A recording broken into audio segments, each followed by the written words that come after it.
Mana?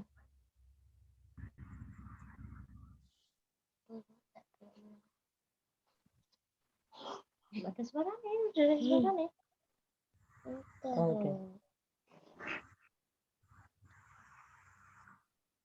Nah, kelihatan. Kamu gelap ya, duduk mana arahnya? Gelap. Nanti bacanya ngadep ke sini, awas. Awas, buat bangun dulu. Gelap ya, Mbak Ketok wajahi.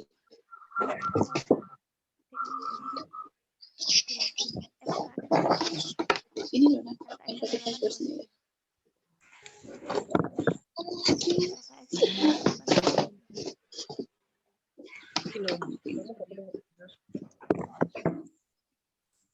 Agak miring biar enggak kayak.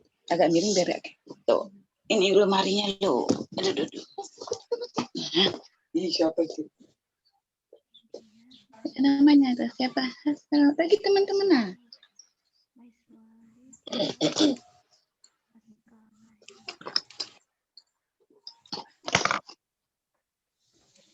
Assalamualaikum. Selamat pagi teman-teman.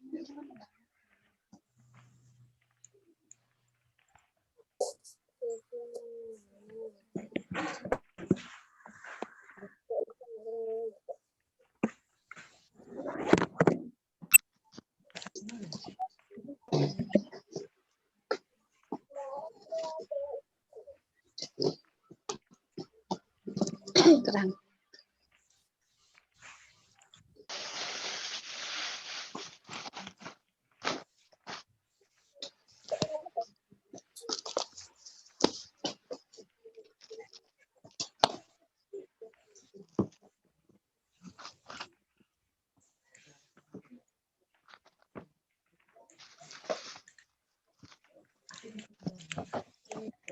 Sebentar ya anak-anak, kita nunggu masih ada 2 teman yang belum bergabung ya. Ya. Ya. Ya.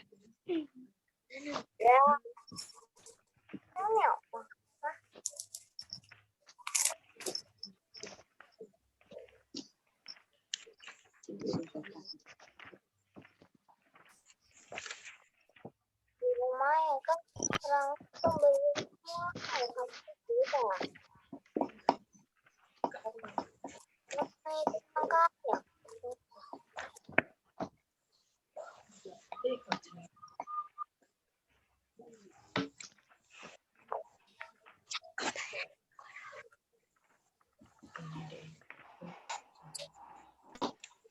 Novel di rumah tuh novel.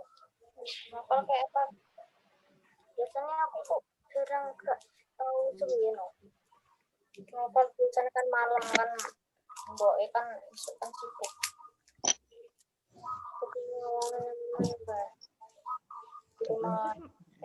Wis mangan kok dekne kok.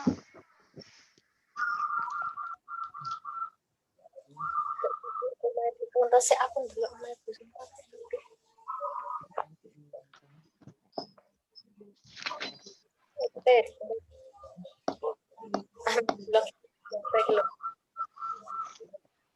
Mama.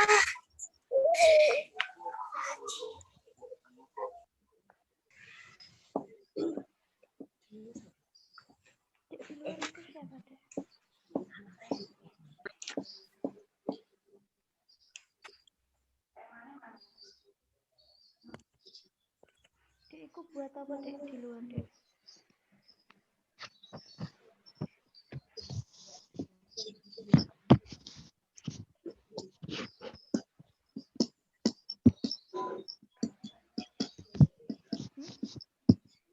Nah, ya buat apa?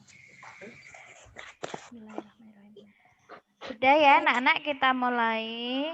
Assalamualaikum warahmatullahi wabarakatuh. Waalaikumsalam warahmatullahi wabarakatuh. Selamat pagi anak-anak. Selamat pagi Bu Sonta. Iya, bagaimana kabarnya hari ini? Baik. Ya, alhamdulillah.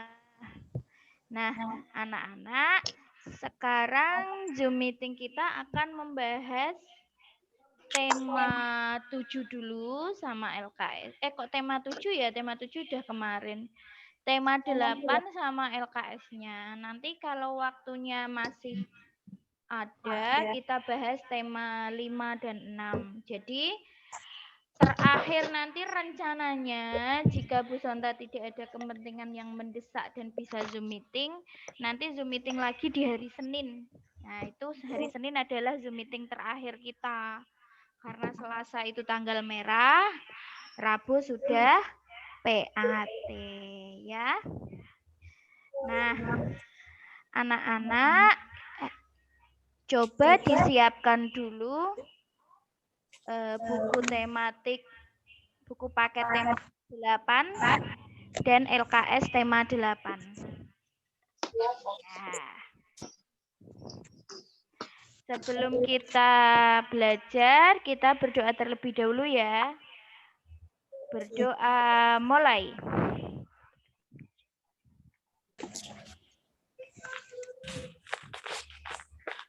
Selesai. Semoga belajar kita hari ini nanti bisa menjadi berkah ya. Walaupun belajarnya seperti ini tidak bertatap muka langsung, insya Allah nanti ilmunya bisa berguna buat anak-anak. Nah, sekarang kita akan belajar. Yuk dibuka dulu halaman buku paket halaman 2. Buku tema halaman 2. Tema 8. Paket tema 8, sayang. Nah, kita sekarang belajar tentang peristiwa siang dan malam, ya. Nah, yang kita pelajari terlebih dahulu adalah peristiwa pada malam hari. Nah, Ibu Sonta tanya dulu, apakah pagi ini kalian sudah mandi? Sudah. Sudah sarapan? Sudah. Alhamdulillah sudah sarapan semua ya. Nah, anak-anak, peristiwa pada malam hari itu adalah kejadian yang terjadi pada malam hari. Jadi kita kan memiliki matahari yang kenapa Bu matahari itu kok bisa tenggelam dan terbit? Nah, itu kita pelajari nanti kalau kamu sudah di kelas 4, 5, 6 itu ada peristiwa perputaran bumi terhadap matahari. Jadi yang bergerak itu sebetulnya bumi.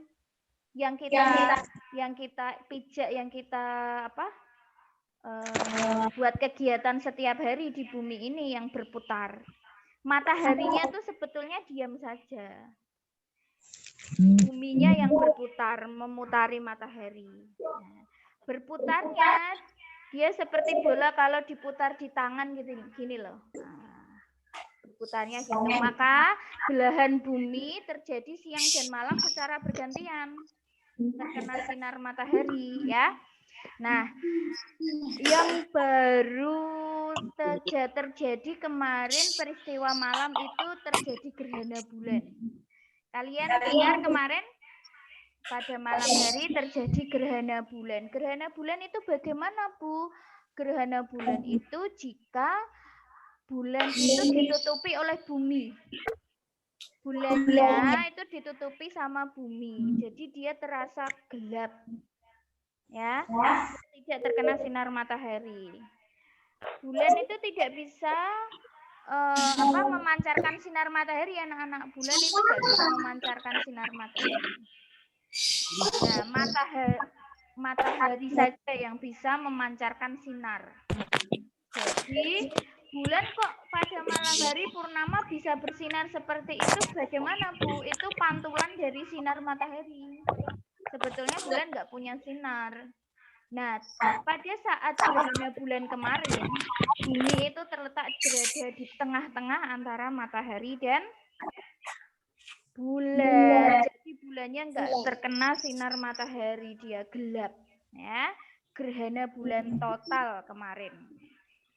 Nah, anak-anak, peristiwa seperti itu semua yang terjadi di bumi ini dan semuanya di galaksi kita itu adalah yang menjalankan siapa anak-anak? Allah ya. Yang menciptakan Allah. Kira-kira kalau manusia itu bisa tidak berbuat seperti itu? Tidak bisa ya, tidak bisa. Bisa membuat bumi berputar, bisa terjadi siang dan malam. Nah, bisa ada bulan bersinar malam hari, bisa ada bintang-bintang tanpa berjatuhan. Nah, itu semua adalah ciptaannya Allah. Kalau manusia mau bersyukur melihat yang ada di sekitar kita aja harusnya takjub ya. Kok bisa ya seperti itu? Kok bisa ya seperti ini? Ya, itu harus kita syukuri. Yang sekarang harus kita pelajari peristiwa malam hari. Bagaimana ciri-ciri malam hari anak-anak? Siapa yang tahu ciri-ciri malam hari? Oke, Kak Akila coba. Bagaimana ciri-ciri malam hari Kak Akila? Gelap. Gelap, betul. Secara otomatis gelap karena sinar matahari itu tertutup ya. Nah, karena gelap, terus terlihat apa anak-anak? Yang paling bulan. Terus ada selain bulan apa lagi? Bintang. Iya. Cahayanya berkurang, terlihat bintang, terlihat bulan. Bagaimana suhunya? Dingin. Ya, suhunya lebih dingin, bukan berarti dinginnya seperti kayak di salju, bukan seperti kayak di kutub utara, dingin sekali sampai membeku, tidak seperti itu ya. Suhunya lebih rendah daripada siang hari. Nah, itu ya dengan suhunya. Kemudian hewan-hewan apa saja yang muncul di malam hari? Burung hantu. Burung hantu. Terus apa lagi? Jangkrik. Jangkrik. Ada apa lagi? Kelelawar. Terus apa lagi? Katak. Terus ini yang bagian ekornya ada lampunya itu apa ya? Kunang-kunang. Kunang-kunang. Iya. Benar sekali. Kalau kelelawar itu kalian perlu tahu, kelelawar itu memiliki kekurangan dan kelebihan. Kekurangannya kelelawar itu sebetulnya penglihatannya buram. Dia tidak bisa melihat. Makanya kenapa biasanya itu kelelawar tuh ada yang sampai masuk ke rumah tidak bisa keluar kayak gitu. Karena penglihatannya mereka buram, jelek. Tapi pendengarannya tajam.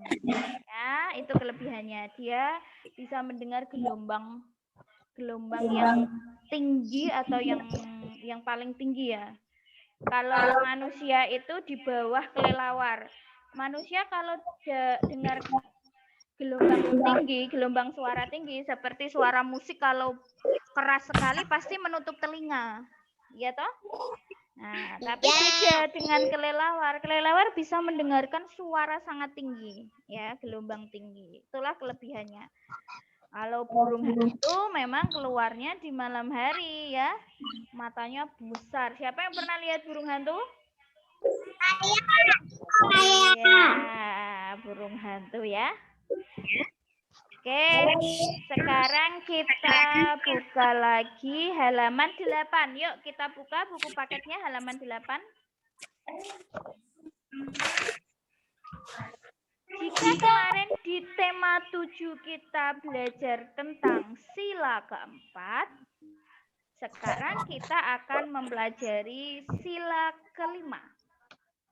Bagaimanakah bunyi bagi sila kelima Pancasila? Keadilan sosial bagi seluruh rakyat Indonesia. Betul sekali. Apakah simbol atau lambangnya? Padi dan kapas. Padi dan kapas. Padi dan kapas itu artinya apa sih? Kemakmuran. Makmur itu cukup, tidak kekurangan, itu namanya makmur. Nah, padi dan kapas ini memiliki arti. Padi itu sebagai lambang makanan pokok kita. Kita kan makanan pokoknya nasi ya. Dan kapas itu sebagai lambang bahan dasar pembuat pakaian. Intinya kalian itu membutuhkan makan dan pakaian untuk hidup, ya. Itu adalah lambang sila kelima Pancasila. Sikap yang sesuai dengan sila kelima Pancasila apa, anak-anak? Siapa yang bisa? Sila kelima Pancasila, contoh sikapnya apa? Keadilan sosial bagi seluruh rakyat Indonesia. Bagaimana? Ya, berusaha Sosial bagi adil. seluruh rakyat Indonesia. Ya, berbagi dengan anak-anak atau korban bencana, ya, itu bisa. Terus bersikap adil dengan semua teman. Nah, itu adalah sikap yang sesuai dengan sila kelima Pancasila. Nah, sekarang kita akan belajar tentang peristiwa yang terjadi di siang hari. Yuk buka halaman, bentar ya, halaman 13. Halaman berapa, Bu? 13. Akila. Di halaman 13 itu kita mengalami peristiwa siang hari. Kita lihat dulu ciri-ciri siang hari apa saja, anak-anak? Udaranya atau suhunya panas. Terus apa lagi? Ada matahari. Ada matahari. Terus apa lagi? Ada burung. Ada burung. Oke. Semua manusia itu melakukan aktivitasnya, sebagian besar melakukan aktivitasnya di siang hari. Contohnya berarti kalau pagi orang tua bekerja, pergi bekerja. Kemudian kamu pergi sekolah, ya. Itu.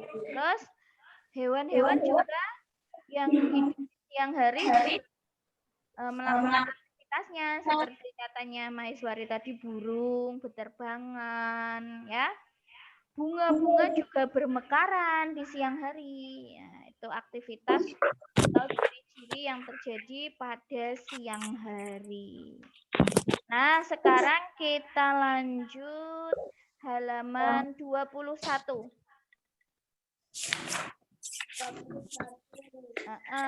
Pada saat suasana mendung seperti pada gambar itu, ada awan banyak dan warna awannya itu gelap, maka aktivitas yang kita lakukan sebaiknya di mana, Nak? Di Rumah saja, ya. Di rumah saja bermainnya, jangan, kalau badannya baru fit atau sehat boleh hujan-hujanan, tapi ya jangan berlebihan. Tapi kalau badannya pas tidak fit atau tidak sehat, ya jangan dipaksakan untuk hujan-hujan, ya, nanti malah berakibat masuk angin, batuk, pilek. Nah, itu. Sebaliknya di gambar 2 bawahnya, kalau cuacanya baru cerah seperti di gambar itu, kita bisa melakukan aktivitas di luar ruangan, seperti di taman bermain, bersepeda sama teman-teman. Nah, itu ya. Oke. Kita lanjut halaman 22 dulu. 22. kita bedakan aktivitas atau permainan yang dilakukan di dalam rumah atau di luar rumah. Itu gambar 1 bermain gundu, ya. Bermain gundu ini dilakukan di mana? Di rumah. Di rumah. Ini Di rumah. di teras rumah. Bisa di teras rumah, bisa di dalam rumah ya kalau gundu ini. Yang kedua ini permainan apa anak-anak? Bermain apa? Bermain kastik. Kastik di mana? Di luar ya. rumah. Ya, di luar rumah. Masa bermain kasti di dalam ruangan nanti bolanya bisa kena kaca ya. Lanjut, ini kita gambar 3 permainan apa? Siapa yang tahu permainan ini? Gambar 3 permainan apa?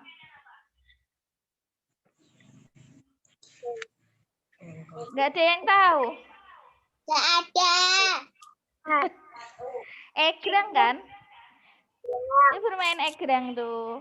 Nah, itu permainan tradisional anak-anak. Siapa yang sudah pernah mencoba permainan ini?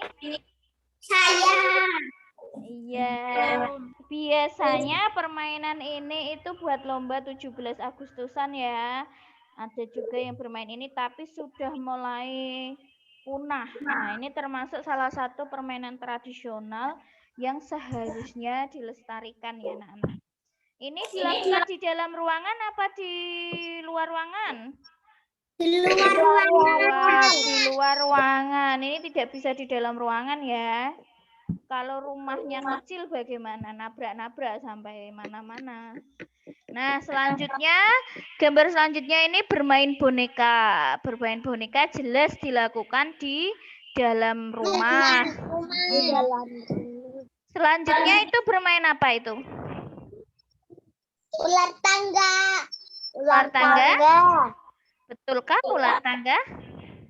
Ini tuh permainan monopoli ya. Monopoli itu juga pakai dadu dan pakai apa ini? Kayak patungnya berputarnya lewat permainan dadu tapi itu lebih ke monopoli bukan ular tangga ya. Kemudian selanjutnya ini adalah gambar bermain Sepeda. Oke, bermain sepeda jelas dilakukan di luar ruangan. Sekarang kita buka halaman 24. Kita akan belajar cara mengukur dengan ukuran atau alat yang tidak baku. Ya. Alat ukur tidak baku contohnya apa saja? Jengkal. Jengkal itu seperti apa sih jengkal?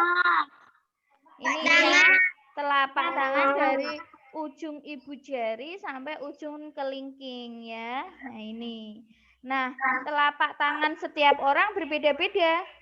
Ada yang besar, ada yang lebar, ada yang pendek. Maka ini dikatakan tidak baku. Artinya tidak baku itu bagaimana sih, Bu? Jadi tidak bisa tepat. Seperti penggaris. Ya, karena ukuran telapak tangan setiap manusia kan beda-beda ya. Nah, bisa jadi meja belajarmu diukur pakai telapak tanganmu berbeda dengan meja belajarmu jika diukur pakai telapak tangan ayahmu misalkan. Maka dikatakan ukuran ini tidak baku. Kalau penggaris, dimanapun penggaris bentuknya seperti itu ya.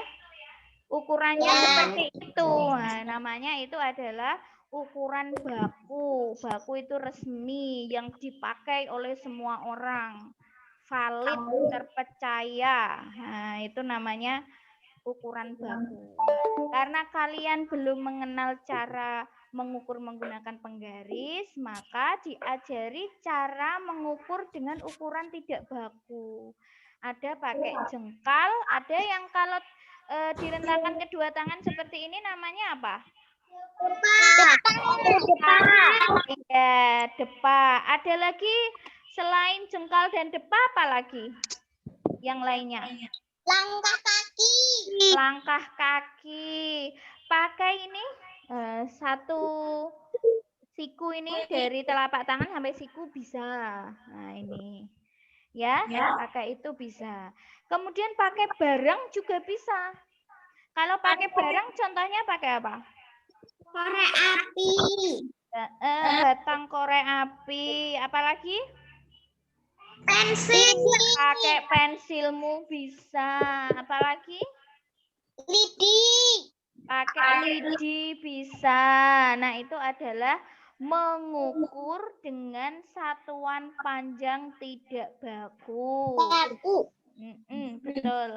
Langkah kaki, korek api, pulpen, pensil, lidi, depa, jengkal. Nah, oke, sudah tahu ya? Ya. Sekarang kita buka lagi halaman 34. Yuk dibuka halaman 34. Sebetulnya di tema 8 ini tuh banyak menulis Latin ya anak-anak. Tegak bersambung itu. Sebetulnya. Iya. Masih ingat menulis tegak bersambung atau Latin dulu? Masih. Nah, kalau di kelas 1 tuh dikenalkan di tema 8 sebetulnya, tapi Bu Sonta biasanya ngajarinya di awal. Sekalian menata tulisan kamu. Nah, itu nanti di kelas 2 menulis Latin mulai dipelajari. Jadi yang tidak suka menulis Latin itu belajar dari sekarang. Makanya kenapa buku kamu itu semuanya buku tulis halus ya. Tujuannya biar terbiasa nanti di kelas 2 biar nggak kaget. Udah tahu caranya menulis Latin. Nah, anak-anak kita belajar di tema 8 ini adalah olahraga air ya. Kita belajarnya olahraga air. Siapa yang sudah pernah berenang? Saya. Ya, semuanya sudah pernah ya. Tapi kalau corona gini itu juga mengkhawatirkan kalau renang ya. Kalau renang itu airnya itu kan istilahnya kotor. Dipakai oleh banyak orang, kita nggak tahu di dalam air itu anak-anak bisa bersin, bisa mengeluarkan cairan dari mulut lah pokoknya. Banyak kuman. Kalau orang-orang bilang itu droplet ya.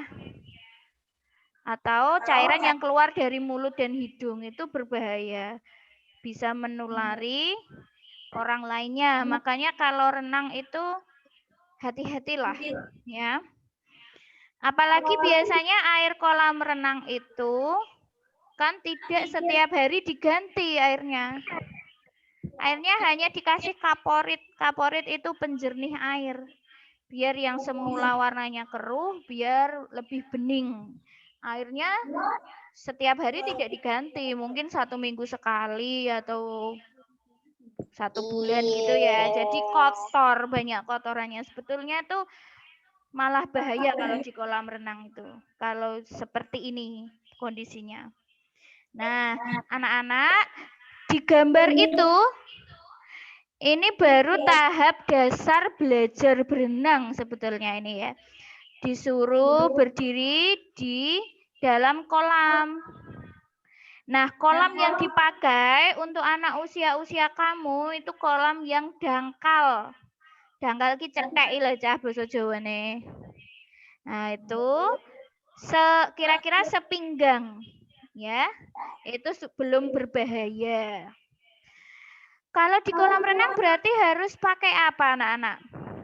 Pelampung. Pakai pelampung, pakai baju renang ya. Sebentar lagi ini mati anak-anak Zoom meeting-nya, nanti kita teruskan seperti kemarin. Nah, kemudian yang gambar kedua itu kepalanya dibenamkan di dalam air. Nah, tujuannya biar suhu badan kita itu sama dengan suhu air. Nah, makanya semua badannya ditenggelamkan dalam air. Kemudian berdiri lagi ke atas. Ini seperti pemanasan dulu ya. Nah, ini adalah belajar berenang. Halaman 37 yuk, sekarang dibuka. Siapa yang tahu lagu ini? Masih bisa? Siapa yang tahu ini? Masa nggak tahu? Belum hafal, Bu. Ibu guru pulang sekolah karena waktu.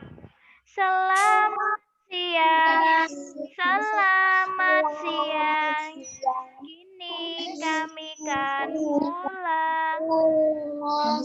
Selamat siang.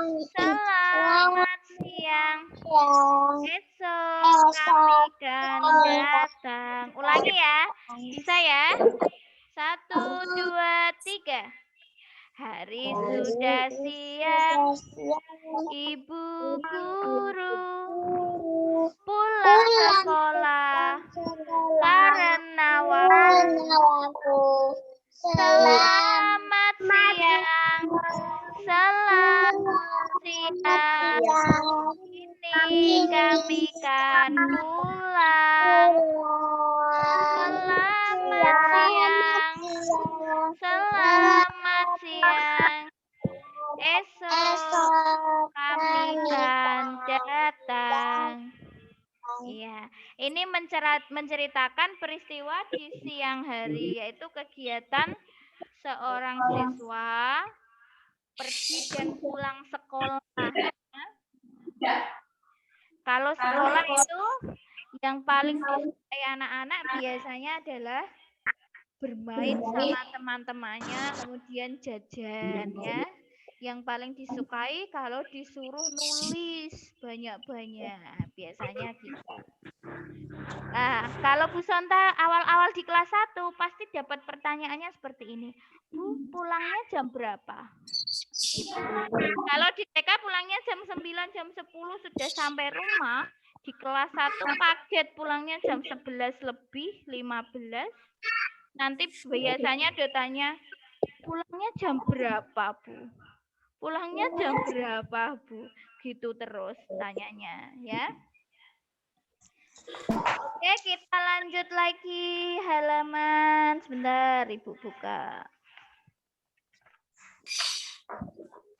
Ini semua rata-rata praktek ya di tema 8. Yuk, sekarang buka halaman 58.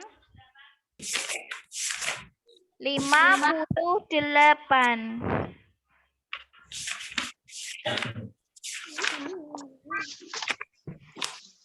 Yaitu peristiwa musim kemarau.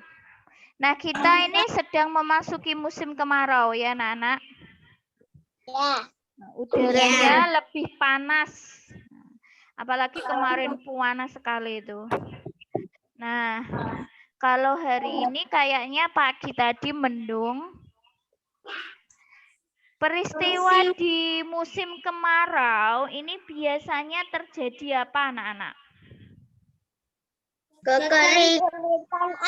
Kekeringan, ya, kesulitan air bersih. Nah, bagaimana caranya agar kita bisa menghemat air di musim kemarau? Bagaimana caranya? Menutup keran. Nah, menutup keran dengan benar. Jadi, kalau pada saat membuka keran itu sudah selesai, kemudian ditutup, harus nutupnya rapat-rapat. Jangan sampai masih ada tetesan airnya. Nah, tetesan airnya ini kalau ditinggal lama kan ya lama-lama airnya habis. Ya. Itu. Kemudian yang kedua apalagi selain menutup keran? Cara menghemat air. Menyirami tanaman dengan air bekas cucian beras. Oh iya, menyiram tanaman dengan air bekas cucian beras. Air bekas cucian beras itu kan sebetulnya bagus, itu sari-sari dari beras. Bukan air bekas cucian piring loh ya. atau air bekas cucian baju loh ya. Nah, nanti malah tumbuhanmu bisa mati. Kenapa? Kenapa bisa mati? Kena racun. Ya kena racun. Kenapa kok kena racun? Karena airnya kan sudah bercampur dengan sabun cuci piring dan sabun cuci baju. Sabun cuci piring dan cuci baju itu kan tujuannya membunuh kuman, penyakit yang ada di baju kotor atau di piring kotor. Nah, itu kalau disiram ke tanaman, ya tanamannya mati. Kan ada zat kimianya dari sabun itu. Nah, sekarang cara menghemat air yang lainnya adalah menggunakan air secukupnya. Nah, kalau biasanya anak-anak ini suka kecek tahu? Tahu. Kecek itu tuh bermain air. Nah, kalau baru bermain air itu dikira-kira mandinya sebentar saja, nggak usah lama-lama sambil bermain air. Kalau pas airnya banyak nggak masalah. Kalau pas airnya kesulitan air sampai kekeringan, nah, airnya kan harus dihemat. Kemudian yang lainnya apalagi selain menghemat air atau menggunakan air secukupnya, menutup keran air dengan benar, menyiram tanaman dengan air bekas cucian beras, kira-kira apa lagi? Ayo apalagi coba. Ya, memakai air dengan benar itu sama dengan memakai air secukupnya, ya. Nah, kita buka halaman 64 yuk. 64. Nah, itu cara menghemat air bersih menurut Siti. 1. Menyiram tanaman menggunakan air bekas cucian beras. Betul tadi ya. 2. Setelah digunakan, keran air ditutup dengan rapat. Ya. Kemudian, nah ini yang belum kita sebutkan. Menaburkan kompos daun di sekitar tanaman. Kompos itu pupuk ya. Lah pupuk ini mengikat atau menyimpan air lebih lama di dalam tanah. Jadi tidak perlu menyiram bunganya itu sampai airnya banyak. Cukup di pagi hari saja. Nah, itu tapi diberi pupuk kompos. Ya. Cara menghemat air di musim kemarau. Sekarang kita buka halaman 68. Kalian sudah pernah mengenal kalimat pujian ya? Kalimat pujian adalah kalimat yang intinya memuji orang lain atau memuji kelebihan orang lain. Ya. Contohnya seperti apa? Contohnya, ayo Ibu beri contoh. Tunjukkan tangannya.